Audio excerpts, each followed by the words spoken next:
بسم اللہ الرحمن الرحیم۔ السلام علیکم پیارے بچوں، میرا نام شبینہ عمران ہے۔ میں جماعت نحم اور دہم کو اردو پڑھاتی ہوں۔ آج میں جماعت نحم کو اردو کی نصابی کتاب میں سے حصہ غزلیات کی غزل نمبر 3 دل ناداں تجھے ہوا کیا ہے پڑھاؤں گی۔ سب بچے اپنی جماعت نحم کی اردو کی کتاب کا صفحہ نمبر 135 کھولیں۔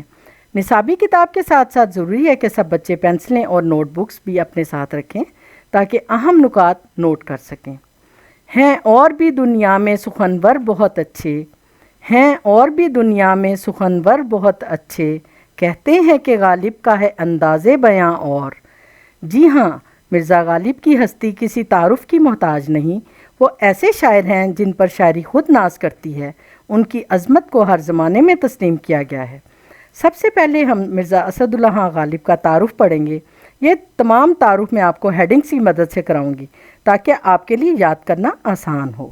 یاد رہے کہ تعارف میں سے پرچوں میں سوالات شامل کیے جاتے ہیں، اس لیے تعارف کو اچھی طرح یاد کرنا ضروری ہے۔ اب ہم ہیڈنگز بناتے ہیں۔ آپ صفحہ نمبر 135 پر دیکھیں۔ مرزا اسد اللہ خان غالب، سن پیدائش اور سن وفات۔ جیسا کہ آپ دیکھ رہے ہیں کہ میں نے اس پیج پر ہیڈنگز بنائی ہوئی ہیں تاکہ آپ کے لیے آسانی ہو۔ پہلی ہیڈنگ ہے سن پیدائش 1797، سن وفات 1869۔ نام و تخلص، اصل نام اسد اللہ خان اور تخلص غالب تھا۔ پیدائش، آپ آگرہ میں پیدا ہوئے۔ والد کا نام مرزا عبداللہ بیگ تھا۔ والد کی وفات، غالب کی عمر 5 برس تھی کہ ان کے والد ایک لڑائی میں مارے گئے۔ ابتدائی حالات و پرورش، والد کے انتقال کے بعد مرزا کی پرورش ان کے چچا نصر اللہ بیگ کے سپرد ہوئی تھی جو انگریزی فوج میں ملازم تھے۔ وہ بھی جلد ہی انتقال کر گئے تو یہ اپنی والدہ کے ساتھ دلی آ گئے۔ تعلیم، بچپن میں انہوں نے شیخ معظم سے تعلیم پائی، بعد میں انہوں نے عبدالصمد سے فارسی میں مہارت حاصل کی۔ شادی، دلی میں 13 برس کی عمر میں ان کی شادی نواب الہی بخش معروف کی بیٹی سے ہوئی۔ دوسرا پیراگراف میں پہلی ہیڈنگ دیکھیں، پینشن و ملازمت۔ مرزا غالب کو پینشن ملتی تھی جس کے اضافے کے لیے انہوں نے کلکتے کا سفر بھی کیا، مگر اس میں اضافہ نہ ہوا۔ چنانچہ معاشی تنگ دستی کی وجہ سے 1850 میں بادشاہ کی ملازمت اختیار کی۔ 1857 میں جنگ آزادی کی وجہ سے پینشن بھی بند ہو گئی اور شاہی ملازمت بھی جاتی رہی۔ نواب یوسف علی خان والی رامپور نے 100 روپیہ ماہوار وظیفہ مقرر کیا جو تاحیات انہیں ملتا رہا۔ وفات، آخری عمر کا حصہ بیماریوں میں گزرا۔ انہوں نے دلی میں وفات پائی اور وہیں دفن ہوئے۔